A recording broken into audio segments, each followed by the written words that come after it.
अस्मत्सर्वभ्यो नमः। श्रीमते रामानुजाय नमः। श्रीमते निगमान्तमहादेशिकाय नमः। रामानुजदया पात्रं ज्ञानवैराग्यभूषणम् श्रीमद्वेङ्कटनाथार्यं वन्दे वेदान्तदेशिकं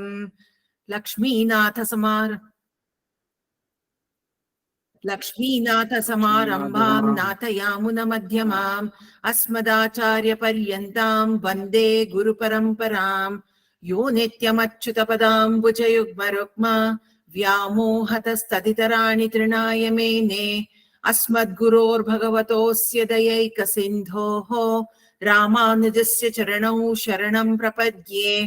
मातापिता युवतयस्तनया विभूतिः सर्वं यदेव नियमेन मदन्मयानाम् आद्यस्य नः कुलपतेर्वकुलाभिरामम् श्रीमत्तदङ्घ्रियगणं प्रणमामि मूर्ध्ना भूतं सरश्च महदावय भट्टनाथ श्रीभक्तिसार कुलशेखर योगिवाहान् भक्ताङ्घ्रिरेणुपरकालयतीन्द्रमिश्रान् श्रीमत्पराङ्कुशमुनिं प्रणतोऽस्मि नित्यम्। व्यासं वसिष्ठनप्तारं शक्तेः पौत्रमकल्मषम् पराशरात्मजं वन्दे शुकतातं तपोनिधिम् व्यासाय विष्णुरूपाय व्यासरूपाय विष्णवे नमो वै ब्रह्मनिधये वासिष्ठाय नमो नमः। अविकाराय शुद्धाय नित्याय परमात्मने तदैकरूपरूपाय विष्णवे सर्वजिष्णवे सम्यन्यायकलापेन महता भारतेन च उपब्रह्मितवेदाय नमो व्यासाय विष्णवे मुनिं स्निग्धाम्बुदभासं वेदं व्यासमकल्मषम् वेदव्यासं सरस्वत्या वासं व्यासं नमाम्यहम्।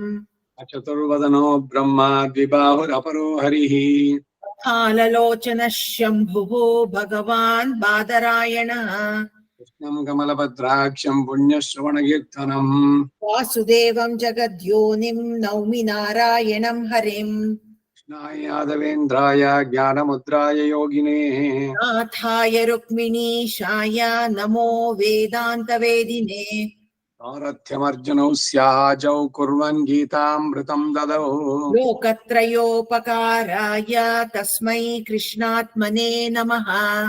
गोपनिषदो गावः दोग्धा गोपालनन्दनः पार्थो वत्सः सुधीर्भोक्ता दुग्धं गीतामृतं महत् मलनिर्मोचनं पुंसां जलस्नानं दिने दिने सकृद्गीताम्भसि स्नानं संसारमलमोचनम् गीता सुगीता कर्तव्या किमन्यै शास्त्रविस्तरैः या स्वयं पद्मनाभस्य मुख पद्माद्विनिसृताः सर्वशास्त्रमयी गीता सर्वदेवमयो हरिः सर्वतीर्थमयी गंगा सर्वधर्ममयो मनुः यस्मिन् प्रसादसमुखे कवयोऽपि ते त्वे शास्त्राण्यशासुर्यः यन्महिमाश्रयाणि कृष्णेन तेन यदिह स्वयमेव गीतं शास्त्रस्य तस्य सदृशं किमिहास्ति शास्त्रम्। भीष्मद्रोणतटा जयद्रथ जला गान्धार नीलोत्पला शल्यग्राहि शल्यग्रामवती कृपेण वहिनी कर्णेन वेलाकुला अश्वत्थाम विकर्ण घोर मकरा दुर्योधनावर्तिनी सोत्तीर्णा खलु पाण्डवैरणनदी कैवर्तके केशवे नमोऽस्तु ते व्यासविशाल बुद्धे पुल्लारविन्दाय तपत्रनेत्र येन त्वया भारत तैलपूर्णः प्रज्वालितो ज्ञानमय प्रदीपः प्रपन्न पारिजाताय तोत्रवेत्रैकपाणये ज्ञानमुद्राय कृष्णाय गीतामृतदुहे नमः। देवसुतं देवं कंसचाणूरमर्दनम् देवकी परमानन्दं कृष्णं वन्दे जगद्गुरुम् पराशर्यवचः सरोजममलं गीतार्थगन्धोत्कटं नानाख्यानककेसरं हरिकथा सम्बोधनाबोधितम् लोके सज्जन षट्पदैरहरः पेपीयमानं मुदा भूयाद् भारत पंकजं कलिमल प्रध्वंसिनः श्रेयसे लोकं करोति वाचालां पङ्गुं लङ्घयते गिरिं यत्कृपातमहं वन्दे परमानन्दमाधवम् यं ब्रह्मा वरुणेन्द्र रुद्रमरुतस्तुन्वन्ति दिव्यैस्तवैः वेदैः साङ्गपदक्रमोपनिषदैर्गायन्ति यं सामगाः ध्यानावस्थिततद्गतेन मनसा पश्यन्ति यं योगिनो यस्यान्तं न विदुः सुरासुरगणा देवाय तस्मै नमः। अष्टमहिषी समेता श्रीकृष्णाय परब्रह्मणे नमः। अथ श्रीमद्भगवद्गीतासु उपनिषत्सु ब्रह्मविद्यायां योगशास्त्रे श्रीकृष्णार्जुनसंवादे कर्मयोगो नाम तृतीयोऽध्यायः। ಏನ್ ಹೇಳ್ಬೇಕಿವ ಇದರಲ್ಲಿ? 21ರಿಂದ 30 ಎಲ್ಲರೂ ಹೇಳ್ಬೇಕು ತಮಗೆ. ಜೊತೆನಲ್ಲಿ ಹೇಳ್ಬೇಕು. ಸರಿ, ನೀನು ಪದ್ಮ ಇಬ್ರು ಹೇಳಿ.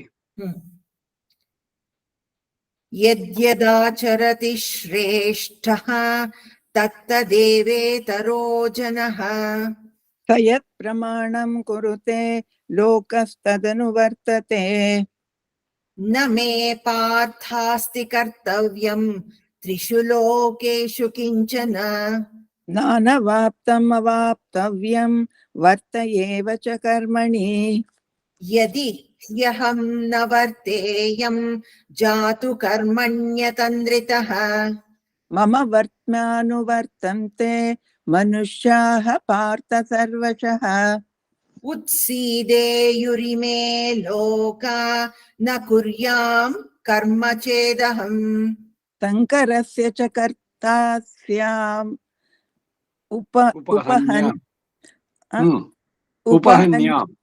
उपहन्यामिमा प्रजाः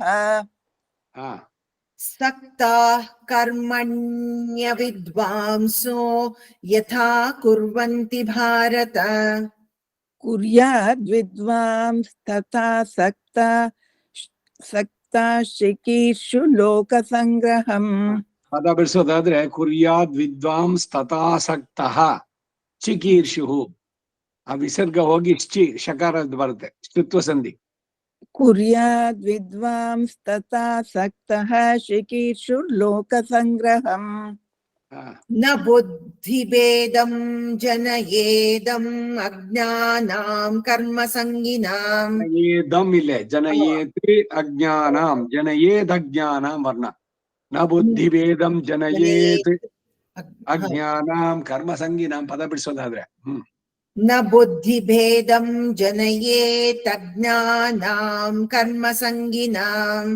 जोषयेत् सर्वकर्माणि विद्वान् युक्तः समाचरः चरन् प्रकृतेः क्रियमाणानि गुणैः कर्माणि सर्वशः अहंकार विमूढात्मा कर्ताहमिति मन्यते तत्त्ववित्तु महाबाहो कर्म विभागयोः गुणाः गुणेषु वर्तन्त इति मत्वा न सज्जते प्रकृतेर्गुणसम्मूढाः सज्जन्ते गुणकर्मसु तान् कृत्स्नविदो मन्दान् कृत्स्नविन्न विचालयेत् मयि सर्वाणि कर्माणि सन्न्यस्याध्यात्मचेतसा निराशीर्निर्ममो भूत्वा युद्धस्य विगतज्वरः.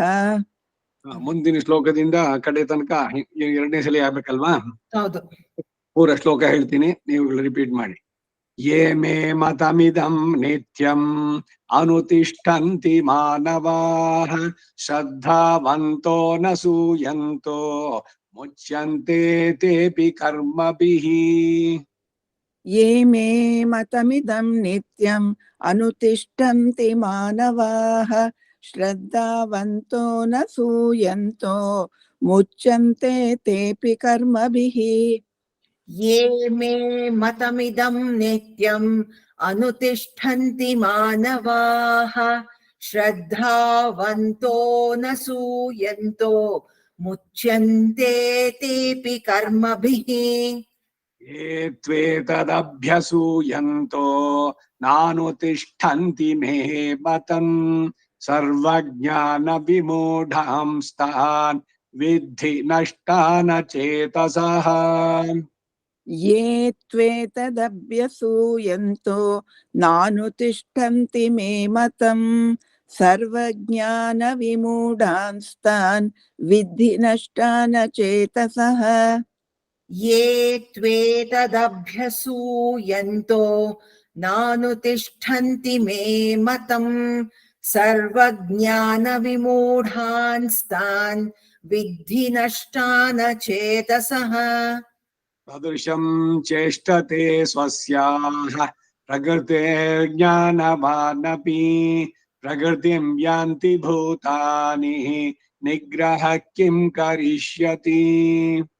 सदृशं चेष्टते स्वस्याः प्रकृते ज्ञानवानपि प्रकृतिं यान्ति भूतानि निग्रह किं करिष्यति।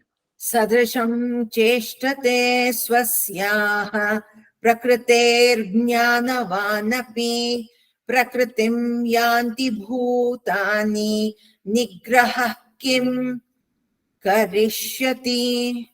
इन्द्रियस्येन्द्रियस्यार्थे रागद्वेषौ व्यवस्थितौ तयोर्न वशमागच्छेत् तौ ह्यस्य परिपन्थिनौ। इन्द्रियस्येन्द्रियस्यार्थे रागद्वेषौ व्यवस्थितौ तयोर्न वशमागच्छेत् तौ ह्यस्य परिपन्थिनौ। इन्द्रियस्येन्द्रियस्यार्थे रागद्वेषौ व्यवस्थितौ तयोर्न वशमागच्छेत् तौ ह्यस्य परिपन्थिनौ।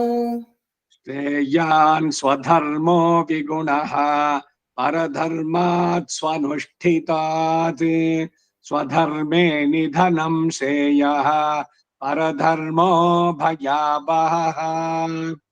श्रेयान् स्वधर्मो विगुणः परधर्मात् स्वनुष्ठितात् स्वधर्मे निधनं श्रेयः परधर्मो भयावहः। श्रेयान् स्वधर्मो विगुणः परधर्मात् स्वनुष्ठितात् स्वधर्मे निधनं श्रेयः परधर्मो भयावहः। अर्जुन उवाच अथ केन प्रयुक्तोऽयं पापं चरति पूरुषः अनिच्छन्नपि वाष्णेय बलादिव नियोजितः। अर्जुन उवाच अथ केन प्रयुक्तोऽयं पापं चरति पूरुषः अनिच्छन्नपि वाष्णेय बलादिव नियोजितः। अर्जुन उवाच अथ केन प्रयुक्तोऽयं पापं चरति पूरुषः अनिच्छन्नपि वार्ष्णेय बलादिव नियोजितः।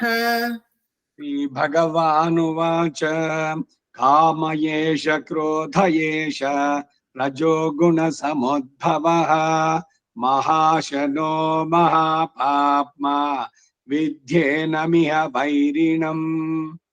श्रीभगवानुवाच काम एष क्रोध एष रजोगुणसमुद्भवः महाशनो महापाप्ना विद्येनमिह वैरिणम्। श्रीभगवानुवाच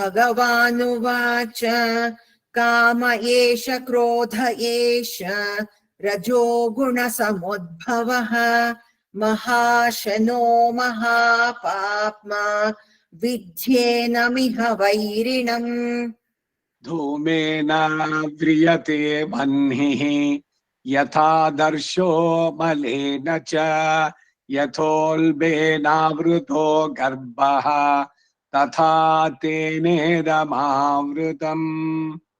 धूमेनाव्रियते वह्निः यथादर्शो मलेन च यथोल्बेनावृतो गर्भः तथा तेनेदमावृतम्। धूमेनाव्रियते वह्निः यथादर्शो मलेन च यथोल्भेनावृतो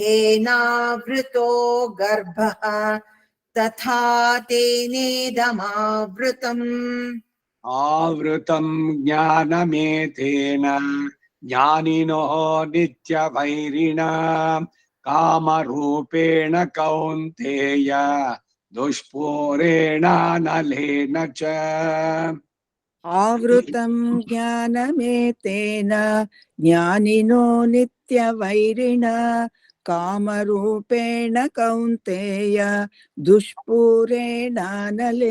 च आवृतं ज्ञानमेतेन ज्ञानिनो नित्यवैरिणा कामरूपेण कौन्तेय दुष्पूरेणानलेन च इन्द्रियाणि मनो बुद्धिः अस्याधिष्ठानमुच्यते एतैर्विमोहयत्येष ज्ञानमावृत्य देहिनम् इन्द्रियाणि मनो बुद्धिः अस्याधिष्ठानमुच्यते एतैर्विमोहयत्येष ज्ञानमावृत्य देहिनम् इन्द्रियाणि मनो बुद्धिः अस्याधिष्ठानमुच्यते एतैर्विमोहयत्येष ज्ञानमावृत्य देहिनम् तस्मात् त्वमिन्द्रियाण्यादौ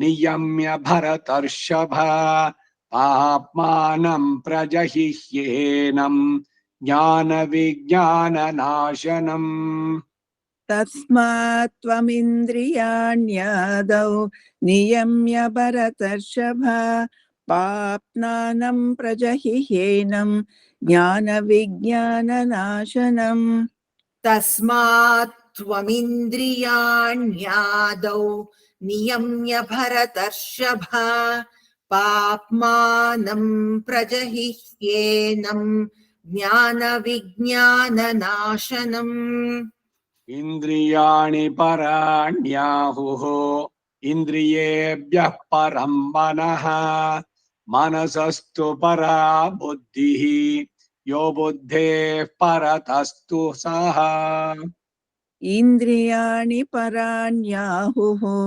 इन्द्रियेभ्यः परं मनः मनसस्तु परा बुद्धिः यो बुद्धेः परतस्तु सः इन्द्रियाणि पराण्याहुः इन्द्रियेभ्यः परं मनः मनसस्तु परा बुद्धिः यो बुद्धेः परतस्तु सः एवं बुद्धेः परं बुद्ध्वा संस्तभ्यात्मानमात्मना जहि शत्रुं महाबाहो कामरूपं दुरासदम् एवं बुद्धे परं बुद्ध्वा संस्तभ्यात्मानमात्मना जहि शत्रुं महाबाहो कामरूपं दुरासदम् एवं बुद्धेः परं बुद्ध्वा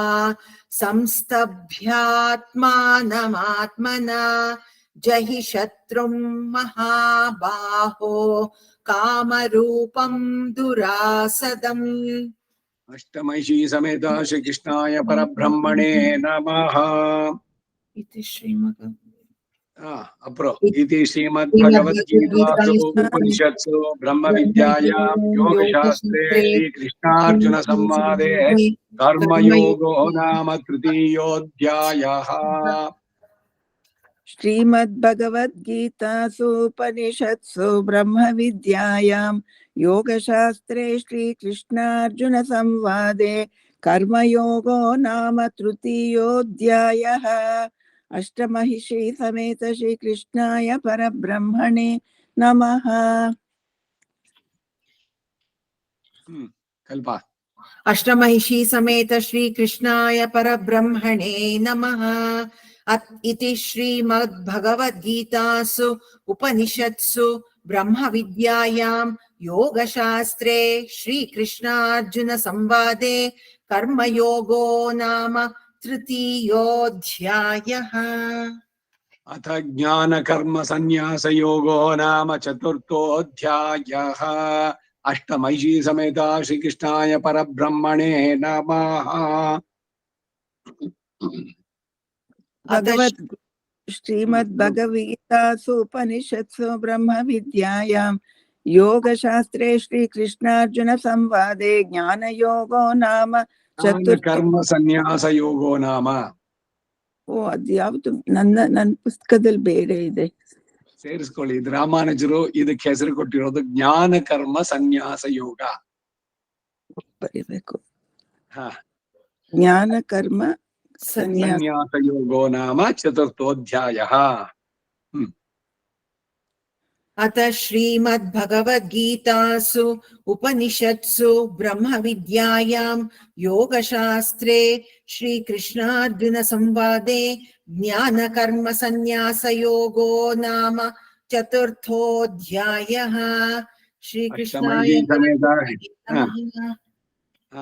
ಇಪ್ಪ ಶ್ರೀ ಭಗವಾನುವಾಚ ಪದ ಬಿಡಿಸಿದ್ರೆ ಇಮಂ ವಿವಸ್ವತೆ ಯೋಗಂ ಪ್ರೋಕ್ತವಾನ್ ಅಹಂ ಅವ್ಯಯಂ ವಿವಸ್ವಾನ್ ಮನವೇ ಪ್ರಾಹ ಮನುಃ ಇಕ್ಷಾಕವೇ ಅಬ್ರವೀತ್.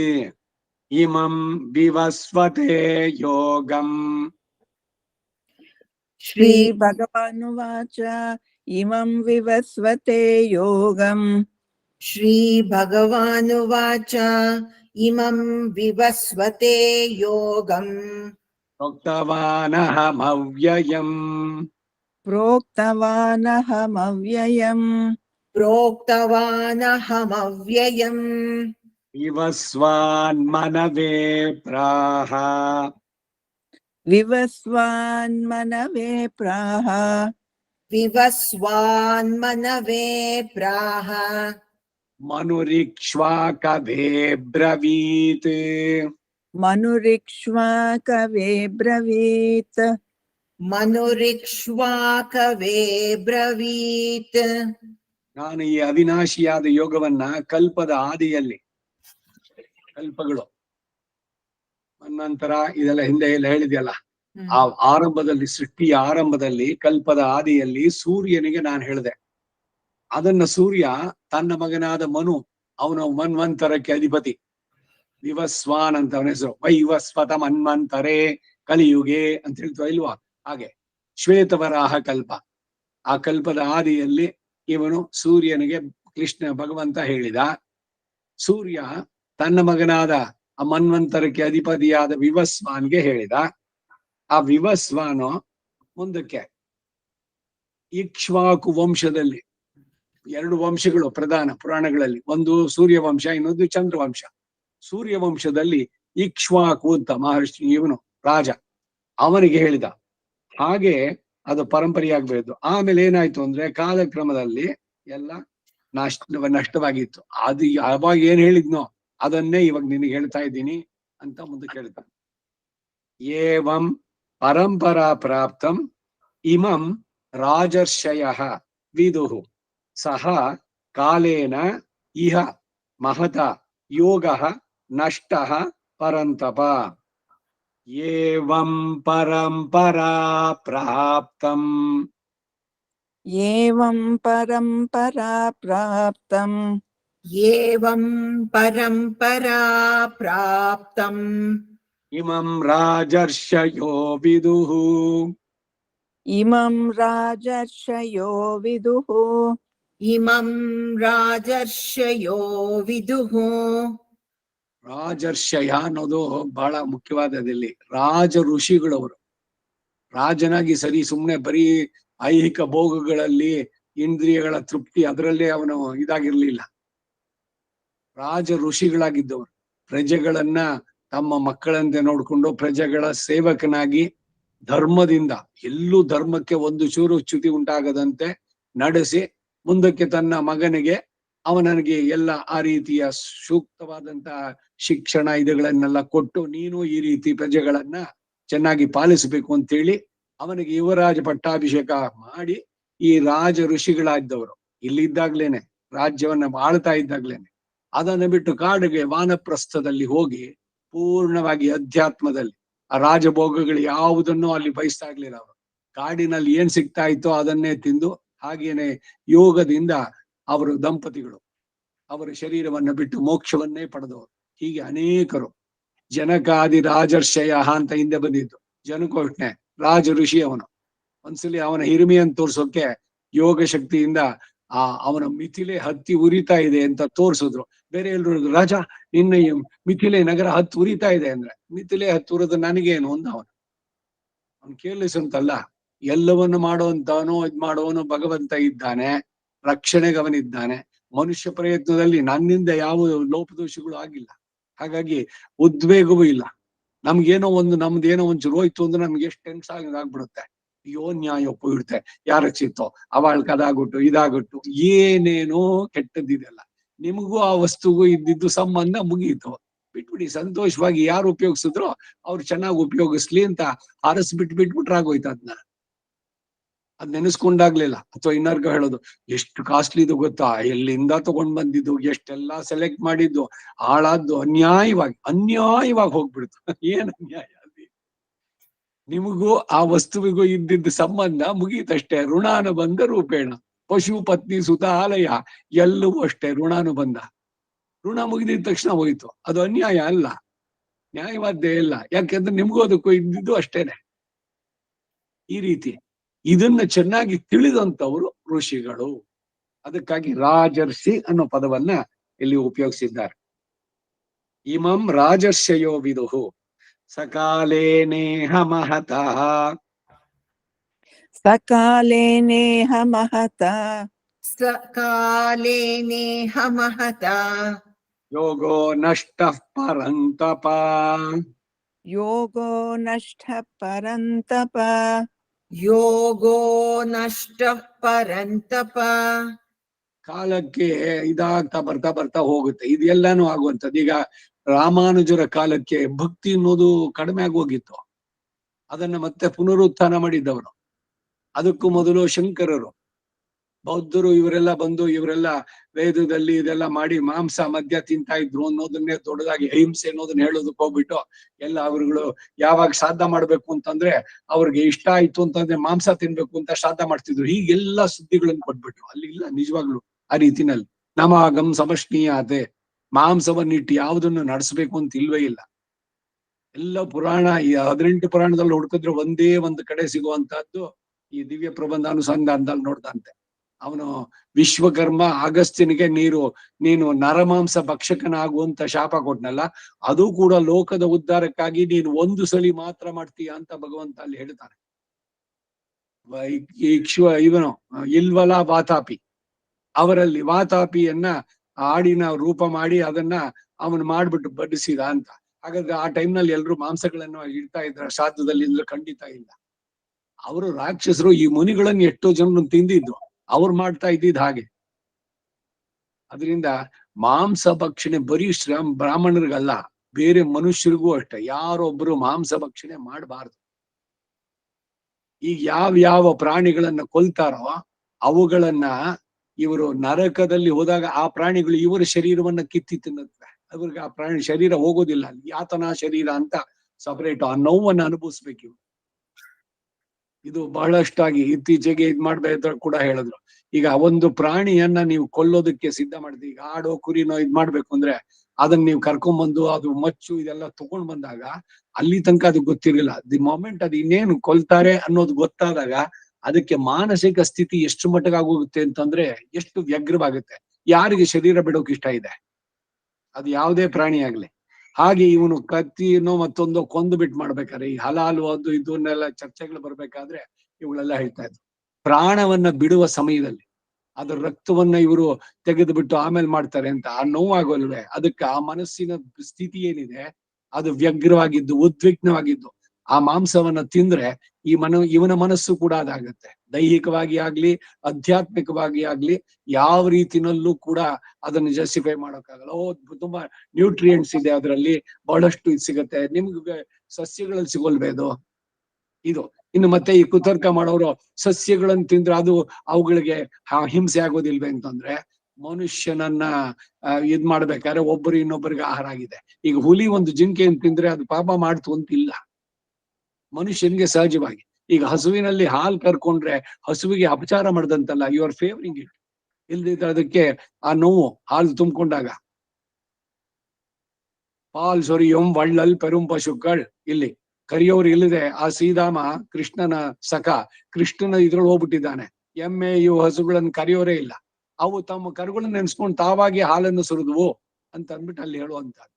ಅದರಿಂದ ಹಾಲು ಕರಿಯೋದು ಹಸುವಿಗೆ ಅದು ಹಿಂಸೆ ಆಗೋದಿಲ್ಲ. ತಾಯಿ ಮಗುವಿಗೆ ಸ್ತನ್ಯಪಾನ ಮಾಡಿಸುವಂತದ್ದು. ಹೀಗೆ ಈ ತರಕಾರಿಗಳು ಇವುಗಳನ್ನ ಇವನು ತಿಂದಾಗ ಅದಾಗೋಲ್ಲ. ಅದಕ್ಕೂ ಕೂಡ ಪ್ರಾಯಶ್ಚಿತ್ತವನ್ನ ಈ ಪಂಚಮಹಾ ಯಜ್ಞಗಳಲ್ಲಿ ತಿಳಿಸಿರೋದು. ಪ್ರತಿಯೊಬ್ಬ ಗೃಹಸ್ಥನು ಈ ರೀತಿ ಮಾಡುವಂತ.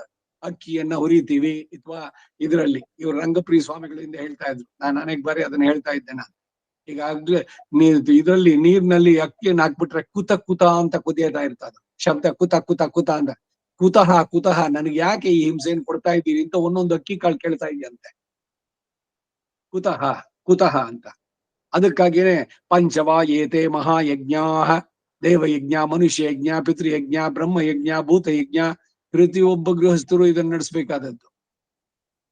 ಪತಿಯಾದವನು ಅಗ್ನಿಯನ್ನು ಪ್ರತಿಷ್ಠೆ ಮಾಡಿ ಇವುಗಳನ್ನು ವೈಶ್ವದೇವ ನಡೆಸೋದು. ಅವನೇನೋ ಹೊರ ದೇಶಕ್ಕೋ ಇದಕ್ಕೋ ಊರಿಗೋ ಹೋಗ್ಬೇಕು ಅಂತ ಹೊರಟಾಗ ಪತ್ನಿಯಾದವಳು ಆ ಒಲೆನಲ್ಲೇ ಒಂದಿಡೀ ಅಕ್ಕಿಯನ್ನು ತೆಗೆದು ಅಗ್ನಿಗೆ ಸಮರ್ಪಣೆ ಮಾಡ್ತಾ ಇದ್ಲು. ಆ ವೈಶ್ವದೇವಕ್ಕೆ ಇದು ಇಟ್ ಈಸ್ ಈಕ್ವಲ್ ಅಂತ. ಸೊ ಇಲ್ಲಿ ಇದನ್ನ ತರಕಾರಿಗಳನ್ನ ಹಚ್ಚೋದು, ಕತ್ತರಿಸೋದು ಅಥವಾ ಬೇಯಿಸೋದು ಇವೆಲ್ಲವೂ ಕೂಡ ಪಾಪದ ಅಂಶಗಳೇನೆ. ಅದರ ಪರಿಹಾರಕ್ಕೇನೆ ಈ ಪಂಚಮಹಾಯಜ್ಞಗಳು ಪ್ರತಿಯೊಬ್ಬರು ನಡೆಸಲೇಬೇಕು ಅಂತ ಇರುವಂತದ್ದು.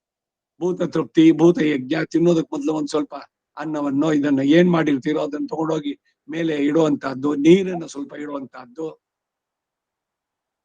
ಕಾಗೆಗಳಿಗೆ ಹಾಕ್ಬೇಕು, ವಾಯಸಾಹ, ನಾಯಿಗಳಿಗೆ ಒಂದ್ ಸ್ವಲ್ಪ ಹಾಕ್ಬೇಕು, ಶ್ವಾನ ಅದನ್ನ ಸಾಕ್ಬೇಕು ಅಂತಿಲ್ಲ ಇಲ್ಲಿ. ಆ ರೀತಿನಲ್ಲಿ ಮಾಡಿ ಇದು ಭೂತ ಯಜ್ಞ, ಭೂತ ತೃಪ್ತಿಗಾಗಿ. ಅದು ಏನು ಅಂದ್ರೆ ಈಗ ಕಾಗೆ ನಾಯಿ ಸ್ಪೆಸಿಫಿಕ್ ಆಗಿ ಅದೇ ಆಗೋಲ್ಲ, ಕಾಗೆ ಬದಲು ಇನ್ಯಾವುದೋ ಒಂದು ತಿನ್ಬೋದು. ಒಟ್ನಲ್ಲಿ ಯಾವುದೋ ಪ್ರಾಣಿಗೆ ಆಹಾರವನ್ನ ಅದನ್ನ ನೀಡಿದ್ರೆ ತದ್ಭೂತ ಯಜ್ಞಂ ಇತಿ ಸಂತಿಷ್ಠತೆ. ಹಸಿವಾಗಿ ಬಂದವನವನು ಯಾವುದೇ ಜಾತಿ ಇರ್ಲಿ, ಊಟದ ಸಮಯಕ್ಕೆ ಬಂದ್ರೆ ಅವನಿಗೆ ಊಟವನ್ನು ಹಾಕಬೇಕು ಅನ್ನೋದು ಇದು. ಹಸಿದವನಿಗೆ ಅನ್ನವನ್ನು ಇಕ್ಕಬೇಕು, ಶರಣ ಸಾಹಿತ್ಯದಲ್ಲೂ ಹೇಳ್ತಾರೆ. ಉಣಿಸಬೇಕು, ಅವನು ಅತಿಥಿ, ನೀವೇನ್ ಕರೆದಿಲ್ಲ ಅವನನ್ನು ಬನ್ನಿ ಊಟಕ್ಕೆ ಅಂತ. ಆ ಸಂದರ್ಭಕ್ಕೆ ಬಂದವನಿಗೆ ಅದು ಇದು ಎಲ್ಲ ಗೃಹಸ್ಥ ಧರ್ಮದಲ್ಲಿ ಬರುವಂತ. ಅದರಿಂದ ಈ ಇದನ್ನ ತರಕಾರಿಗಳನ್ನ ಇವುಗಳನ್ನ ಶಾಸ್ತ್ರವಿಹಿತವಾದಂತಹ ಪದಾರ್ಥಗಳನ್ನ ಅದನ್ನ ಪಕ್ವವನ್ನ ಮಾಡಿ ಅದನ್ನ ಭಗವಂತನಿಗೆ ನಿವೇದನ ಮಾಡಿ ಅದನ್ನ ಪ್ರಸಾದ ರೂಪವಾಗಿ ಸ್ವೀಕಾರ ಮಾಡಿದಾಗ ಯಾವ ತಪ್ಪು ಆಗುದಿಲ್ಲ. ಆಯ್ತು, ಮುಂದಕ್ಕೆ ಹೋಗೋಣ. ಸಕಾಲೇನೆಯ ಮಾತ ಯೋಗೋ ನಷ್ಟ ಪರಂತವಃ. ಕಾಲಕ್ರಮದಲ್ಲಿ ಯೋಗ ನಷ್ಟವಾಯಿತು. ಭಕ್ತಿ ಹೇಗೆ ಮತ್ತೆ ಅದರ ಪುನರುತ್ಥಾನ ರಾಮಾನುಜರು ಮಾಡಿದ್ರು ಹಾಗೆ ಒಂದೊಂದ್ಸಲಿ ಇದೊಂದು ಅಲೆ ತರ ಬರುವಂತದ್ದು. ಈಗ ಈ ವೈಭವ ಲಕ್ಷ್ಮೀ ಪೂಜೆ ಅಂತ ಯಾವಾಗ್ಲೂ ಒಂದ್ಸಲಿ ಶುರುವಾದಾಗ ಎಲ್ರು ಅವ್ರು ನಾವು ನೋಡಿದ್ರು, ಎದ್ರ ಮನೆ ಮಾಡಿದ್ರು, ಪಕ್ಕದ ಮನೆ ಮಾಡಿದ್ರು, ನಾವು ನಡ್ಸೋದು, ಅದೆಷ್ಟೋ ವಾರಗಳು ಇದು ಅಂತ. ಆಮೇಲೆ ತಟಸ್ಥವಾಯ್ತು. ಹೀಗೆ ಒಂದೊಂದು ಸ್ವಲ್ಪ ಬರುತ್ತೆ, ಆಮೇಲೆ ಅದು ಸ್ವಲ್ಪ ಇದಾಗತ್ತೆ. ಆ ರೀತಿನಲ್ಲಿ ಯೋಗವು ಕೂಡ ನಷ್ಟವಾಗಿತ್ತು ಅನ್ನೋದನ್ನ ಇಲ್ಲಿ ಅರ್ಜುನನಿಗೆ ಭಗವಂತ ಹೇಳ್ತಾ ಇದ್ದಾನೆ. ಮುಂದಿನ ಶ್ಲೋಕ 3ನೇದು. ಸಹ ಏವ ಅಯಂ ಮಯ ತೇ ಅದ್ಯ ಯೋಗ ಪ್ರೋಕ್ತಃ ಪುರಾತನಃ. ಪುರಾತನವಾದಂತಹ ಯೋಗವನ್ನ ಅದ್ಯ ನಾನು ಇವಾಗ ಹೇಳ್ತಾ ಇದ್ದೇನೆ. ಭಕ್ತಃ ಅಸಿ ಮೇ ಸಖಾಚ, ನೀನು ನನ್ನ ಭಕ್ತ, ಜೊತೆಗೆ ನನ್ನ ಸಖ. ಇತಿ ರಹಸ್ಯಂ ಹಿ ಏತತ್ ಉತ್ತಮಂ ಸಯೇವಾಯಂ ಮಯಾ ತೇದ್ಯ. ಸಯೇವಾಯಂ ಮಯಾ ತೇದ್ಯ. ಸ ಏವಾಯಂ ಮಯಾ ತೇದ್ಯ. ಯೋಗ ಪ್ರೋಕ್ತಃ ಪುರಾತನಃ. ಯೋಗ ಪ್ರೋಕ್ತಃ ಪುರಾತನಃ. ಯೋಗಃ ಪ್ರೋಕ್ತಃ ಪುರಾತನಃ. ಭಕ್ತೋಸಿ ಮೇ ಸಖಾ ಚೇತಿ. ಭಕ್ತೋಸಿ ಮೇ ಸಖಾ ಚೇತಿ. ಭಕ್ತೋಸಿ ಮೇ ಸಖಾ ಚೇತಿ. ರಹಸ್ಯಂ ಹೇತದುತ್ತಮಂ. रहस्यं ह्येतदुत्तमम् रहस्यं ह्येतदुत्तमम्। अर्जुन उवाच अपरं भवतः जन्म परं जन्म विवस्वतः कथम् एतत् विजानीयाते त्वम् आदौ ಪ್ರೋಕ್ತವಾನ್ ಇತಿ. ಅರ್ಜುನ ಕೇಳ್ತಾ ಇದ್ದಾನೆ, ನಿನ್ನ ಜನ್ಮವಾದ್ರೆ ಈಗ ಇತ್ತೀಚಿನದು, ನನ್ನ ಜೊತೆ ನೀನು ಇದೆಯಾ ಯಾವುದೋ ಈ ದ್ವಾಪರ ಯುಗದಲ್ಲಿ. ನೀನು ಸೂರ್ಯನ ಜನ್ಮ ಬಹಳ ಪುರಾತನವಾದದ್ದು, ಆದ್ರೆ ಕಲ್ಪದ ಆದಿಯಲ್ಲಿ. ಆದ್ದರಿಂದ ಆ ಯೋಗವನ್ನ ಕಲ್ಪದ ಆದಿಯಲ್ಲಿ ಹೇಳಿದ್ದೆ ಅಂತ ನಾನು ಹೇಗೆ ತಿಳ್ಕೊಳ್ಳಿ ಅಂತ ಅಂದ್ಬಿಟ್ಟು ಕೃಷ್ಣ ಹೇಳ್ತಾನೆ. ಈ ಕಲ್ಪದ ಆದಿ ಅಂದ್ರೆ ಯಾವಾಗ? ಈಗ ಒಂದೊಂದು ಯುಗದ್ದೇನೆ ಹಿಂದೆಲ್ಲ ನೋಡಿದ್ವಿ ಪ್ರಮಾಣ. 4 ಚತುರ್ಯುಗಗಳು, 48 ಲಕ್ಷ 4 ಚತುರ್ಯುಗಗಳ ಪ್ರಮಾಣ. ಅಂತದ್ದು 71 ಚತುರ್ಯುಗ ಆದ್ರೆ 1 ಮನ್ವಂತರ, 14 ಮನ್ವಂತರಗಳಾದ್ರೆ 1 ಕಲ್ಪ, 30 ಕಲ್ಪಗಳಾದ್ರೆ ಈ ಬ್ರಹ್ಮನಿಗೆ 1 ಹಗಲು. ಅಷ್ಟೇ ಕಾಲ ರಾತ್ರಿ ಕೂಡ ಇದೆ. ಹಾಗೆ ಕಲ್ಪದ ಆದಿಯಲ್ಲಿ ನೀನು ಸೂರ್ಯನಿಗೆ ಹೇಳಿದೆ ಅಂತಂದ್ಯಲ್ಲ, ಆ ಕಾಲದಲ್ಲೂ ನೀನಿದ್ದೆ. ಇವಾಗ ನೀನ್ ಅದನ್ನೇ ನನಗೆ ಹೇಳ್ತಾ ಇದ್ದೀನಿ ಅಂತಿದ್ಯಲ್ಲ, ಹೆಂಗ್ ನಂಬೋದು ಅಂತ ಕೇಳ್ತಾನೆ ಪ್ರಶ್ನೆ. अपरं भवतो जन्म अपरं भवतो जन्म अर्जुन उवाच अपरं भवतो जन्म परं जन्म विवस्वतः परं जन्म विवस्वतः परं जन्म विवस्वतः कथमेतद्विजानीयाम् कथमेतद्विजानीयाम् कथमेतद्विजानीयाम् त्वमादौ प्रोक्तवान् इति. त्वमादौ प्रोक्तवानिति त्वमादौ प्रोक्तवानिति. ಶ್ರೀ ಭಗವಾನುವಾಚ. ಭಗವಂತ ಹೇಳಿದ ಕೃಷ್ಣ ಏನಂತ?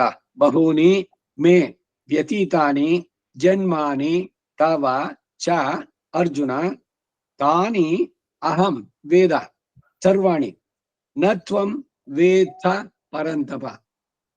ಅನೇಕ ಜನ್ಮಗಳು ಕಳೆಯಿತು ಅರ್ಜುನ, ನೀನು ನೆನಪಿಲ್ಲ ನಿನಗೆ, ಕರ್ಮದ ಶರೀರ ಇದ್ ಮಾಡಿರೋದು ನೀನು.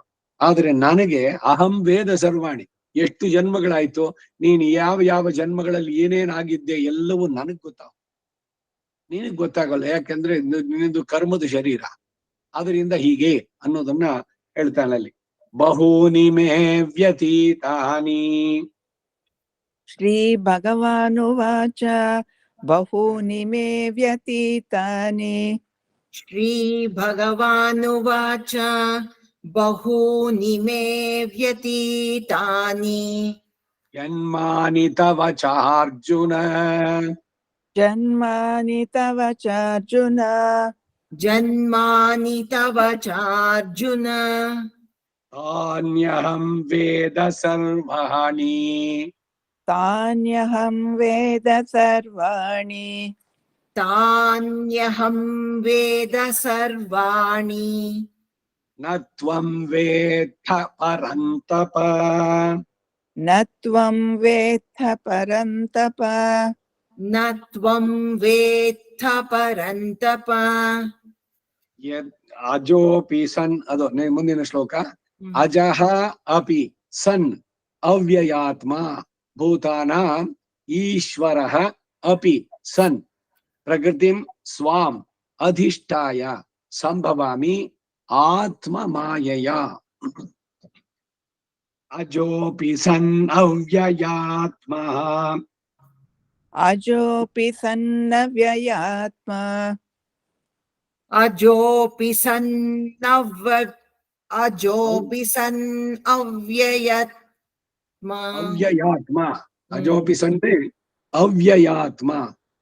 अजोऽपि सन् अव्ययात्मा ಭೂತಾನಾಂ ಈಶ್ವರೋಪಿ ಸನ್ ಭೂತಾನಾಂ ಈಶ್ವರೋಪಿ ಸನ್ भूतानाम् ईश्वरोऽपि सन् ಪ್ರಕೃತಿಂ ಸ್ವಾಂ ಅಧಿಷ್ಠಾಯ ಪ್ರಕೃತಿಂ ಸ್ವಾಮಧಿಷ್ಠಾಯ प्रकृतिं स्वाम् अधिष्ठाय ಸಂಭವಾಮ್ಯಾತ್ಮಮಾಯಯ ಸಂಭವಾಮ್ಯಾತ್ಮಮಾಯಯ सम्भवाम्यात्ममायया ಅವ್ಯಯಾತ್ಮ ಅಂತಂದ್ರೆ ಅವಿನಾಶಿ, ವಿನಾಶ ಇಲ್ಲದವನವನು, ಎಂದೆಂದಿಗೂ ಇರುವಂತವನು. ಆಜಾಹ, ಹುಟ್ಟೆ ಇಲ್ಲದವನು, ಜನ್ಮರಹಿತ. ಸನ್, ಆದಾಗ್ಯೂ ಸಹ. ಅಪಿ, ಹಾಗೂ ಭೂತಾನಾಂ, ಎಲ್ಲ ಪ್ರಾಣಿಗಳಿಗೂ ಈಶ್ವರ, ಒಡೆಯನು. ಸನ್, ಆದಾಗ್ಯೂ ಕೂಡ. ಅಪಿ, ಸಹ. ಸ್ವಾಂ, ನನ್ನ ಈ ಪ್ರಕೃತಿಯನ್ನ ಅಧಿಷ್ಠಾಯ, ಅಧೀನ ಮಾಡಿಕೊಂಡು, ಈ ತ್ರಿಗುಣಾತ್ಮಕವಾದ ಇದನ್ನ ಪ್ರಕೃತಿಯನ್ನ ನಾನೇ ಉಂಟು ಮಾಡಿದ್ದು. ಅದರಲ್ಲಿ ನಾನು ಸಂಭವಾಮಿ ಆತ್ಮಮಾಯೆಯ, ನನ್ನ ಯೋಗ ಮಾಯೆಯಿಂದ ನಾನು ಇಲ್ಲಿ ಅವತರಿಸ್ತೇನೆ, ತೋರಿಕೊಳ್ತೇನೆ. ನನ್ನ ಕರ್ಮದಲ್ಲ ಶರೀರ, ನಿಂದು ಕರ್ಮದ ಶರೀರ. ಅದರಿಂದ ನಿನಗೆ ಹಿಂದಿಂದೆಲ್ಲ ನೆನಪಿಲ್ಲ. ನಾನೇ ಎಲ್ಲದಕ್ಕೂ ಜಗತ್ ಕಾರಣ ನಾನು. ಅಜೋಪಿ ಸನ್ ಅವ್ಯಯಾತ್ಮ, ಹುಟ್ಟೆ ಇಲ್ಲದವನು. ಹುಟ್ಟೆ ಇಲ್ಲದವನು ನಾನು ಹುಟ್ಟುತ್ತೇನೆ. ಯಾಕೆ? ಈ ಪ್ರಕೃತಿಯಲ್ಲಿ ನನ್ನ ಮಾಯೆ ಇದೆಯಲ್ಲ, ಆತ್ಮ ಮಾಯೆಯ, ಇದರಲ್ಲಿ ನಾನೇ ಅವತರಿಸ್ತೇನೆ. ಅದಕ್ಕೆ ಅದನ್ನು ಹುಟ್ಟು ಅಂತ ಹೇಳಲ್ಲ, ಅದನ್ನ ಅವತಾರ ಅಂತ ಹೇಳುವಂತ. ನನ್ನ ಪ್ರಕೃತಿಯನ್ನ ಅಧೀನ ಮಾಡಿಕೊಂಡು ನನ್ನ ಯೋಗ ಮಾಯೆಯಿಂದ ನಾನು ಅವತರಿಸ್ತೇನೆ. ಉದ್ದೇಶ ಏನು ಅನ್ನೋದನ್ನ ಮುಂದೆ ಕೇಳ್ತಾನೆ. ಯದಾ ಯದಾ ಹಿ ಧರ್ಮಸ್ಯ ಗ್ಲಾನಿಃ ಭವತಿ ಭಾರತ ಅಭ್ಯುತ್ಥಾನಂ ಅಧರ್ಮಸ್ಯ ತದಾ ಆತ್ಮಾನಂ ಸೃಜಾಮಿ ಅಹಂ.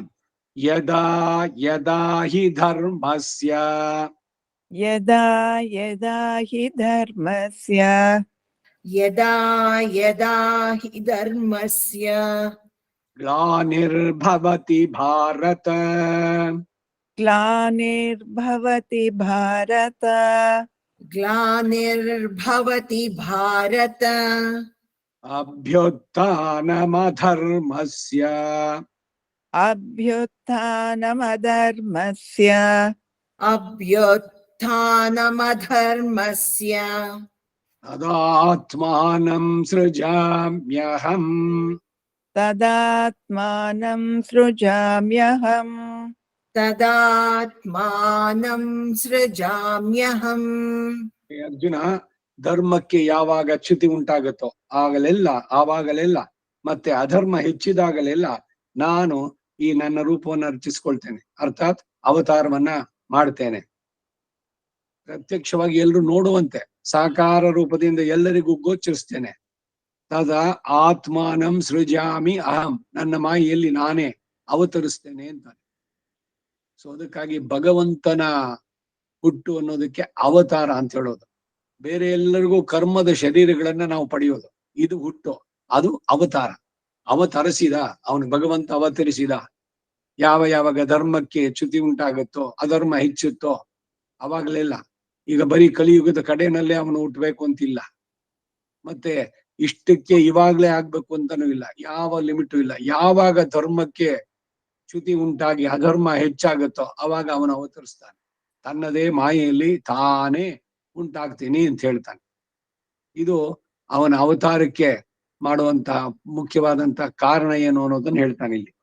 ಮುಂದಕ್ಕೆ, ಪರಿತ್ರಾಣಾಯ ಸಾಧೂನಾಂ ವಿನಾಶಾಯ ಚ ದುಷ್ಕೃತಾಂ ಧರ್ಮ ಸಂಸ್ಥಾಪನಾರ್ಥಾಯ ಸಂಭವಾಮಿ ಯುಗೆ ಯುಗೆ. ಮತ್ತೆ ಅದರದ್ದೇ ಹೇಳ್ತಾ ಇದ್ದಾನೆ, ಸಾಧು ಪರಿತ್ರಾಣಕ್ಕಾಗಿ ನಾನು ಸತ್ಯ ಸಂಕಲ್ಪ, ನಾನು ವೈಕುಂಠದಲ್ಲೇ ಕೂತ್ಕೊಂಡು ನನ್ನದೇ ಸೃಷ್ಟಿಯಾದ ಈ ಚತುರ್ದಶ ಭುವನಾತ್ಮಕ ಅಂಡ ಇದೆಯಲ್ಲ, ಅನೇಕ ಕೋಟಿ ಬ್ರಹ್ಮಾಂಡಗಳು, ಎಲ್ಲ ಈ ಕೋಟಿ ಬ್ರಹ್ಮಾಂಡಗಳಲ್ಲಿ ಎಲ್ಲ ದುಷ್ಟವಾದದ್ದು ಏನಿದೆಯೋ ಅಧರ್ಮ, ಅದ ನಾಶವಾಗಲಿ ಅಂತ ಅವನು ಒಂದು ಸಲ ಹೇಳ್ಬಿಟ್ರೆ ಸಂಕಲ್ಪ, ಅವನು ಸತ್ಯ ಸಂಕಲ್ಪ, ಅವನ ಸಂಕಲ್ಪ ಸುಳ್ಳಾಗಲ್ಲ.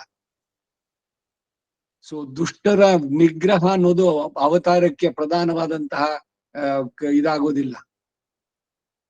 ಹಾಗಾದ್ರೆ ಏನು ಅಂತಂದ್ರೆ, ಸಾಧು ಪರಿತ್ರಾಣ, ತನ್ನನ್ನ ಆಶ್ರಯಿಸಿದಂತಹ ಭಕ್ತರಿಗೆ ನಿನ್ನನ್ನು ನಾನು ಕಾಣಬೇಕು, ಎಂದಿಗೆ ನಿನ್ನ ದರ್ಶನ ಆಗುತ್ತು ಅಂತ ಹತ್ತು ಆಕ್ರಂದನ ಮಾಡಿ, ನೀ ಬರ್ಲಿಲ್ಲ ಅಂದ್ರೆ ನಾನು ಈ ಪ್ರಾಣ ಬಿಡ್ತೇನೆ ಅಂತ ಹೇಳ್ತಾನಲ್ಲ, ಅಂಥವರಿಗಾಗಿ ಮತ್ತೆ ಮತ್ತೆ ನಾನು ಬರ್ತೀನಿ. ಸಾಧು ಪರಿತ್ರಾಣ ಅನ್ನೋದು ಬಹಳ ಪ್ರಧಾನ. ಗೌಣವಾಗಿ ವಿನಾಶಾಯಿತ ದುಷ್ಕೃತ ಅನ್ನೋದು ಇವನ ಅವತಾರಕ್ಕೆ ಇರುವಂತಹದ್ದು. ಅದನ್ನು ಹೇಳ್ತಾ ಬರ್ತಾನೆ. ಪರಿತ್ರಾಣಾಯ ಸಾಧೂನಾಂ ಪರಿತ್ರಾಣಾಯ ಸಾಧೂನಾಂ ಪರಿತ್ರಾಣಾಯ ಸಾಧೂನಾಂ ವಿನಾಶಾಯ ಚ ದುಷ್ಕೃತಾಂ ವಿನಾಶಾಯ ಚ ದುಷ್ಕೃತಾಂ ವಿನಾಶಾಯ ಚ ದುಷ್ಕೃತಾಂ ಧರ್ಮ ಸಂಸ್ಥಾಪನಾರ್ಥಾಯ ಧರ್ಮ ಸಂಸ್ಥಾಪನಾರ್ಥಾಯ ಧರ್ಮ ಸಂಸ್ಥಾಪನಾರ್ಥಾಯ ಸಂಭವಾಮಿ ಯುಗೇ ಯುಗೇ ಸಂಭವಾಮಿ ಯುಗೆ ಯುಗೆ ಸಂಭವಾಮಿ ಯುಗೇ ಯುಗೇ.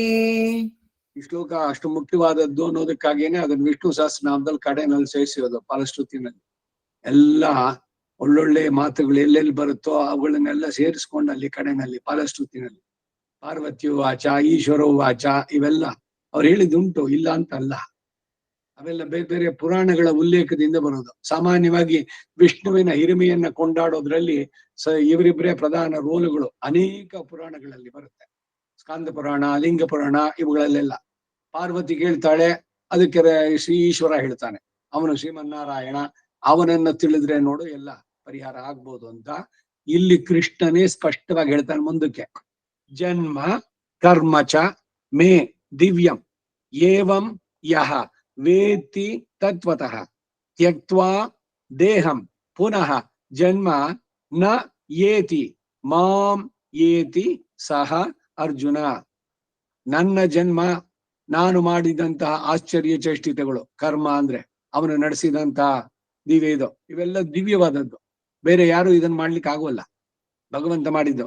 ಇದನ್ನ ಏವಂ ಯಹ ವೇತ್ತಿ, ಯಾರು ಅದನ್ನ ಯಥಾರ್ಥವಾಗಿ ತತ್ವತಃ ಅದನ್ನ ತಿಳಿತಾರೋ ಅವರು ತ್ಯಕ್ತ್ವಾ ದೇಹಂ, ಅವರ ಶರೀರ ಇಲ್ಲಿ ಕರ್ಮಯುಕ್ತವಾಗಿ ಬರೆದಿದ್ದು ಆಯಸ್ ಎಲ್ರಿಗೂ ಇದೆಯಲ್ಲ, ಈ ಕರ್ಮದ ಶರೀರ ಬಿಟ್ಟ ಮೇಲೆ ಪುನಃ ಪುನರ್ಜನ್ಮವನ್ನು ಪಡೆಯೋದಿಲ್ಲ.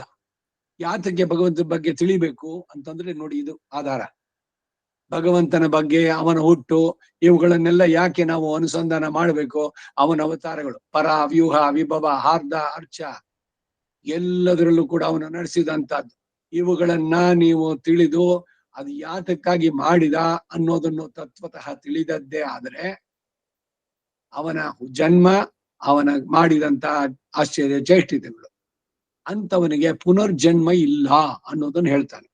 ಜನ್ಮ ಕರ್ಮ ಚ ಮೇ ದಿವ್ಯಂ ಜನ್ಮ ಕರ್ಮ ಚ ಮೇ ದಿವ್ಯಂ ಜನ್ಮ ಕರ್ಮ ಚ ಮೇ ದಿವ್ಯಂ ಏವಂ ಯೋ ವೇತ್ತಿ ತತ್ವತಃ ಏವಂ ಯೋ ವೇತ್ತಿ ತತ್ವತಃ ಏವಂ ಯೋ ವೇತ್ತಿ ತತ್ವತಃ ತ್ಯಕ್ತ್ವಾ ದೇಹಂ ಪುನರ್ಜನ್ಮ ತ್ಯಕ್ತ್ವಾ ದೇಹಂ ಪುನರ್ಜನ್ಮ ತ್ಯಕ್ತ್ವಾ ದೇಹಂ ಪುನರ್ಜನ್ಮ ನೈತಿ ಮಾಮೇತಿ ಸೋರ್ಜುನ ನೈತಿ ಮಾಮೇತಿ ಸೋರ್ಜುನ ನೈತಿ ಮಾಮೇತಿ ಸೋರ್ಜುನ ವೀತರಾಗ ಭಯಕ್ರೋಧಾಃ ಮನ್ಮಯಾಃ ಮಾಂ ಉಪಾಶ್ರಿತಾಃ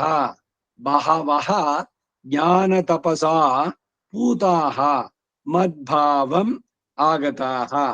ವೀತರಾಗ ಭಯಕ್ರೋಧ ವೀತರಾಗ ಭಯ ಕ್ರೋಧ ವೀತರಾಗ ಭಯ ಕ್ರೋಧ ಮನ್ಮಯಾ ಮಾಮುಪಾಶ್ರಿತಾಃ ಮನ್ಮಯಾ ಮಾಮುಪಾಶ್ರಿತಾಃ ಮನ್ಮಯಾ ಮಾಮುಪಾಶ್ರಿತಾಃ ಬಹವೋ ಜ್ಞಾನ ತಪಸಾ ಬಹವೋ ಜ್ಞಾನ ತಪಸ ಬಹವೋ ಜ್ಞಾನ ತಪಸಾ ಪೂತಾ ಮದ್ಭಾವಮಾಗತಾಃ ಪೂತಾ ಮದ್ಭಾವಮಾಗತಾಃ पूता मद्भावमागताः ಆಸಕ್ತಿ, ಭಯ, ಕ್ರೋಧ ಇವುಗಳಿದೆ. ವೀತರಾಗ ಭಯ ಕ್ರೋಧಾಹ. ಭಯ, ಕೋಪ ಅದೈತೆ. ರಾಗ ಅಂತಂದ್ರೆ ಯಾವ್ದೋ ಪ್ರಾಪಂಚಿಕವಾದ ಇದುಗಳಲ್ಲಿ ವಿಷಯಗಳಲ್ಲಿ ತುಂಬಾ ಆಸಕ್ತಿ ಇರುವಂತದ್ದು. ಅವುಗಳನ್ನ ಬಿಟ್ಟು ಅನನ್ಯ ಭಾವದಿಂದ, ಅನ್ಯ ಭಾವ ಅಂದ್ರೆ ಅವನು ಅವನ ಜೊತೆ ಬೇರೆದು ಇರ್ಲಿ ಅಂತ. ಅನನ್ಯ ಅಂತಂದ್ರೆ ಅವನೊಬ್ಬನೇ ಅನನ್ಯ ಭಾವದಿಂದ ನನ್ನಲ್ಲಿಯೇ ದೃಢವಾದ ಮನಸ್ಸುಳ್ಳವರಾಗಿದ್ದು ನನಗೆ ಶರಣಾಗತರಾದವರು ಮಾಂ ಉಪಾಶ್ರಿತಾಹ ಅಂತಹ ಅನೇಕ ಪುರುಷರು ಜ್ಞಾನರೂಪಿ ತಪಸ್ಸಿನಿಂದ, ಏನು ಜ್ಞಾನ? ಭಗವಂತನ ಬಗ್ಗೆ ಆ ಅರಿವು, ಅವನ ಅವತಾರಗಳು, ಆ ರಹಸ್ಯಗಳು, ಇವುಗಳನ್ನ ಯಾರು ತಿಳಿದೋ ಪವಿತ್ರರಾಗಿ ನನ್ನ ಸ್ವರೂಪವನ್ನು ಪಡೆದುಕೊಂಡವರು ಬಹವಃ, ಅನೇಕರು, ಒಬ್ರೇ ಅಲ್ಲ. ಅದರಿಂದ ಏನ್ ಮಾಡ್ಬೇಕು ಅಂದ್ರೆ ಅವನನ್ನು ಪಡಿಬೇಕಾದ್ರೆ ಮೊದಲು ಈ ಪ್ರಾಪಂಚಿಕವಾದ ವಿಷಯದಲ್ಲಿ ಅನಾಸಕ್ತಿಯನ್ನು ಬೆಳೆಸ್ಕೊಳ್ಬೇಕು. ಎಲ್ಲ 5 ಇಂದ್ರಿಯಗಳಿಗೆ ವಿಷಯವಾದಂತಹದ್ದು ಏನೇನಿದೆಯೋ ಅದು ಅವುಗಳಿಗೆ ಅಂಟಿದೆ. ಈಗ ಹಲಸಿನ ಹಣ್ಣು ರುಚಿಯಾಗಿದೆ, ತಿನ್ಬೇಕು, ಅದ್ರ ಜೊತೆಗೆ ಇದೆ ಅಂಟು ನಮ್ ಕೈಗೆ ಅಂಟ್ಕೋಬಾರ್ದು, ಅದಕ್ಕೆ ಎಣ್ಣೆ ಹಚ್ಕೋಬೇಕು. ಇದನ್ನೇನೆ ಇಲ್ಲಿ ವೈರಾಗ್ಯ ಅನ್ನುವಂತಹ ಎಣ್ಣೆಯನ್ನು ಹಚ್ಕೊಂಡು ಭಗವಂತನೆಂಬ ಹಣ್ಣನ್ನ, ಮಧುವಾದ ಹಣ್ಣನ್ನ ಆಸ್ವಾದನೆ ಮಾಡೋದು. ಹಾಗೆ ಜೀವನದ ಸಾರ್ಥಕತೆಯನ್ನ ಪಡೆಯುವಂಥದ್ದು. ಅದಕ್ಕೇನ್ ಮಾಡ್ಬೇಕು ಅಂದ್ರೆ ಈ ಕಾಮ, ಕ್ರೋಧ, ಲೋಭ ಇವುಗಳನ್ನ ನಿಯಂತ್ರಣ. ಹರಿಷಡ್ವರ್ಗಗಳು 6 ಶತ್ರುಗಳು ನಮಗೆ, ನಮ್ಮ ಆತ್ಮದ ನಾಶಕ್ಕೆ ಇರುವಂತಹದ್ದು. ಬರೀ ಪ್ರಾಪಂಚಿಕವಾದ ವಿಷಯದಲ್ಲೇ ನಮ್ಮ ಮನಸ್ಸನ್ನ ತೊಡಗಿಸಿ ಇಂದ್ರಿಯಗಳ ತೃಪ್ತಿಯೇ ಜೀವನದ ಉದ್ದೇಶ ಅನ್ನೋ ತರದಲ್ಲಿ ಮಾಡ್ಬಿಟ್ಟು ಭಗವಂತನಿಂದ ನಮ್ಮನ್ನು ದೂರ ಕರ್ಕೊಂಡು ಹೋಗುವಂಥದ್ದು. ಆತ್ಮದ ಸ್ವರೂಪ, ಆತ್ಮದ ಜ್ಞಾನದ ಬಗ್ಗೆ ತಿಳಿಯೋದಕ್ಕೆ ಸಮಯವೇ ಇಲ್ಲ. ಯಾಕೆಂದ್ರೆ ಸದಾ ಇದೇ ಶರೀರವೇ ನಾನು, ಇದರ ಕಂಫರ್ಟ್ಸೇ ನನಗೆ ಬಹಳ ಮುಖ್ಯ, ಅಷ್ಟೇನೆ ಜೀವನದಲ್ಲಿ ಸಾಧಿಸಬೇಕಾದದ್ದು. ಏನು ಅಂದ್ರೆ ಎಲ್ಲ ಕಂಫರ್ಟಬಲ್ ಆಗಿರ್ಬೇಕು. ನನಗೆ ಎಲ್ಲಾ ಕಂಫರ್ಟಬಲ್ ಆಗಿದ್ರು ಏನ್ ಪರ್ಮನೆಂಟ್ ಆಗಿರ್ತೀರೇನಿಲ್ಲಿ? ಯಾವತ್ತೂ ಒಂದ್ ದಿವಸ ಹೋಗ್ಬೇಕಲ್ಲ. ಜರಾಯುಜ ಅಂತ ಮನುಷ್ಯನಿಗೆ ಹೆಸರು. ಜರ ಅಂದ್ರೆ ಈಗ ತಾನೇ ಬಂತಲ್ಲಿ. ಉಲ್ಪ ಯಥೋಲ್ಬೇನಾವೃತ ಗರ್ಭ ತಥಾ ತೇನೇದಮಾವೃತಂ. ಈ ಗರ್ಭದಲ್ಲಿ ಆ ಚೀಲ ಇದೆಯಲ್ಲ, ಅದ್ರದನ್ನ ಹೇಳ್ತಾ ಇದ್ದಾನೆ ಉಲ್ಬಂ ಅಂತ. ವೇದದಲ್ಲೂ ಕೂಡ ಇದು ಬರುತ್ತೆ. ಅದರ ಆವರಣದ ಒಳಗಡೆ ಇದ್ದಾಗ ಅಂದ್ರೆ ವಾರ್ಧಕ್ಯ, ವಯಸ್ಸಾಗುವಂತದ್ದು ಸಹಜ, ಅದನ್ನ ಬದಲಾಯಿಸೋಕ್ ಆಗೋಲ್ಲ. ಎಷ್ಟೇ ಫೇಶಿಯಲ್ ಸರ್ಜರಿಗಳು, ಏನೆಲ್ಲ ಆರ್ಟಿಫಿಷಿಯಲ್ ಆಗಿ ಕೃತಕವಾಗಿ ನೀವು ಮಾಡ್ಕೊಂಡ್ರು, ಆಪರೇಷನ್ ಏನೇನ್ ಮಾಡಿಕೊಂಡ್ರು ಕೂಡ ತಲೆ ಕೂದ್ಲಿಲ್ಲ, ಅದನ್ನ ಕಸಿ ಮಾಡಿ ಹಾಕಿಸ್ಕೊಳ್ಳೋದು ಪರ್ಮನೆಂಟ್. ಅದು ನೀವಿಲ್ಲೇ ಇರ್ತೀರೇನೋ, ಶರೀರದ ಜೊತೆ ಹೋಗ್ಲೇಬೇಕು. ಸೊ ಯಾವುದು ಸಹಜವಾಗಿ ಶರೀರಕ್ಕೆ ಇದೆಯೋ ಅದನ್ನ why don't you accept it? ಅದ್ ಯಾಕೆ ಅದಕ್ಕೆ ವಿರುದ್ಧವಾಗಿ ನೀವು ಮಾಡ್ಕೊಳ್ಳೋಕೆ ಯಾಕೆ ಹೋಗ್ಬೇಕು?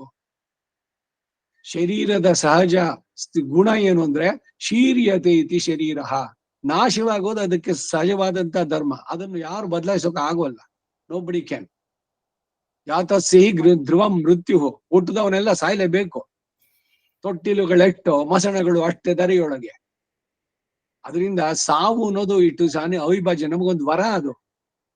ಎಲ್ಲ ಕಣ್ ಕಾಣಿಸೋಲ್ಲ, ಕಿವಿ ಕೇಳಿಸೋಲ್ಲ, ನಿಂತ್ಕೊಳಕ್ ಆಗೋಲ್ಲ, ಎಲ್ಲ ರೋಗಗಳಿಗೆ ಆಗರವಾಗಿದೆ, ಜರೆ ಮುಪ್ಪಿನಲ್ಲಿ. ಆ ಶರೀರ ಇಟ್ಕೊಂಡು ಏನ್ ಮಾಡ್ತೀರಿ? ಯಾಕಿರ್ಬೇಕು ಇಲ್ಲಿ? ನೀವು ಬಂದಿದ್ ಯಾಕೆ? ಅದರ ಸಾರ್ಥಕತೆ ಮುಗೀತಾ? ಅನಾಯಾಸವಾಗಿ ಶರೀರ ಬಿಟ್ಟು ಹೋಗಿ, ದಿವ್ಯವಾದ ಶರೀರ ಸಿಗ್ತಾ ಇದೆ.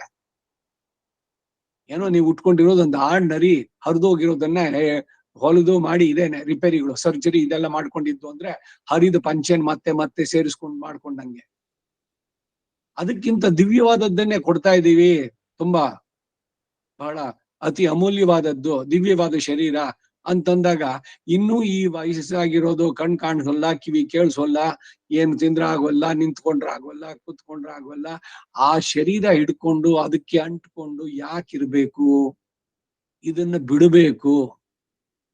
ಸಹಜವಾಗಿ ಸಾವು ಅನ್ನೋದು ಎಲ್ರಿಗೂ. ಅದರಿಂದ ಹೇಗೆ ಈ ಶರೀರ ಬಿಡಬೇಕು ಅನ್ನೋದ್ರ ಬಗ್ಗೆ ಯೋಚನೆ ಮಾಡಿ. ಸಾಯಲು ಕಲಿಯಿರಿ ಅಂತ ತಮಾಷೆ ಇದೆ ಗೊತ್ತಾ? ಪುತ್ತೂರ ಜನ ಇದ್ರಲ್ಲಿ ಸಾಯೋದ್ರ ಬಗ್ಗೆ ಕಲಿಬೇಕೆ? ಎಲ್ರು ಸಾಯ್ತಾರೆ ಸತ್ ಮೇಲೆ. ಹೇಗ್ ಸಾಯ್ತೀರಿ? ಆ ಶರೀರ ಬಿಡೋದು ಕಷ್ಟವಾಗ್ಬಾರದು. ಅನಾಯಾಸೇನ ಮರಣ.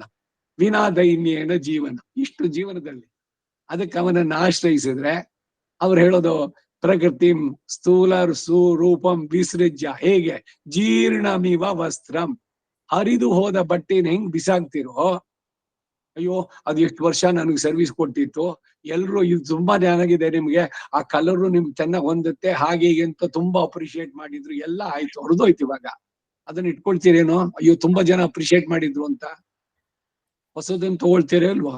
ಅದೇ ರೀತಿ ಜೀರ್ಣಮಿವ ವಸ್ತ್ರಂ ಪ್ರಕೃತಿಂ ಸ್ಥೂಲ ರೂಪಂ ವಿಸೃಜ್ಯ, ಬಿಟ್ಟು ದಿವ್ಯವಾದಂತ ಶರೀರ ಪಡೆಯೋದ್ರಲ್ಲಿ ಆ ಆನಂದ. ಅದರಿಂದ ಸಾಯ್ಬೇಕಾದ್ರೆ ದುಃಖ ಪಡೋ ಬುದ್ಧಿ ಇಲ್ಲ. ಯಾರು? ಈ ವಿವೇಕ ಸರಿಯಾಗಿರುವಂತವನು, ತತ್ವತಃ ಅಂತ ಹೇಳಿದ್ನಲ್ಲ ಅವನು, ಅನಾಯಾಸವಾಗಿ ಶರೀರವನ್ನು ಬಿಟ್ಟು. ಎಲ್ರು ಕೂಡ, ಅದರಲ್ಲೂ ಪುಣ್ಯಶಾಲಿಗಳಾದವ್ರು ಏನಿಲ್ಲ, ಪದ್ಮಾಸನದಲ್ಲಿ ಕೂತ್ಕೊಂಡು ಓಂಕಾರ ಪ್ರಣವದ ಇದನ್ನ ಹೇಳ್ತಾ ಶರೀರವನ್ನ ಬಿಟ್ರು. ಬ್ರಹ್ಮರಂಧ್ರದಿಂದ ತಮ್ಮ ಆತ್ಮವನ್ನ ಮೇಲಕ್ಕೆ ತಗೊಂಡಿದ್ದು ಅನೇಕರು. ಬರೀ ಇವರೆಲ್ಲ, ಈಗ ಲಕ್ಷ್ಮಣ ನಿನ್ನನ್ನ ಪರಿತ್ಯಕ್ತ ಅಂತ ಅವನು 2 ಸಲ ಹೇಳ್ತಾನ, 3 ಸಲ ಪ್ರದಕ್ಷಿಣೆ ಮಾಡದ ಸೀದಾ ಹೋದ ಸರಿಯೂ ನದಿ ತೀರಿನಲ್ಲಿ ಪದ್ಮಾಸನದಲ್ಲಿ ಕೂತ್ಕೊಂಡ ತನ್ನ ಆತ್ಮದ ನಿಜ ಸ್ವರೂಪ ಆದಿಶೇಷನಾಗಿ ಅವನು ಹೊರಟೋದ ಲೋಕಕ್ಕೆ, ಊರ್ಧ್ವ ಲೋಕಕ್ಕೆ. ಹಾಗೆ ಅನೇಕ ಮಹರ್ಷಿಗಳು ಇವರೆಲ್ಲ ಬಿಟ್ಟಿದ್ದುಂಟು ಹೀಗೆ ಶರೀರವನ್ನ. ಅದರಿಂದ ಅದು ಆಗಬೇಕು ಅಂತಂದ್ರೆ ಇಲ್ಲಿನ ಈ ಅಂಟಿದೆಯಲ್ಲ, ಇದು ನನ್ ಶರೀರ, ಅಯ್ಯೋ ನಾನ್ ಬಿಡೋಕ್ಕಾಗಲ್ಲ, ನನ್ಗಿದಾಗತ್ತೆ, ಅವೀತರಾಗ ಭಯ ಕ್ರೋಧಾಹ, ಇವುಗಳನ್ನೆಲ್ಲ ಬಿಟ್ಟವನು ಮನ್ಮಯ ಮಾಮುಪಾಶ್ರಿತಾಹ ಬಹವ ಜ್ಞಾನ ತಪಸಾಹ, ಅನೇಕರು ಭೂತ ಮದ್ಭಾವಮಾಗತ, ಅವನೇ ಆಗ್ಬಿಟ್ರು, ತನ್ಮಯರಾಗ್ಬಿಟ್ರು. ಈಗೇನೋ ಒಂದ್ ಸಾರು ಒಂದ್ಸಲಿ ಹಾಕಿದ್ದು ಉಪ್ಪು ಮರ್ತು ಬಿಟ್ಟು ಇನ್ನೊಂದ್ಸಲಿ ಅಯ್ಯೋ ಇತ್ತಿ ವಾಯ್ಕ್ ಪೊಡುತ್ತಾರ್ದ ಉಪ್ಪು ಮಯ.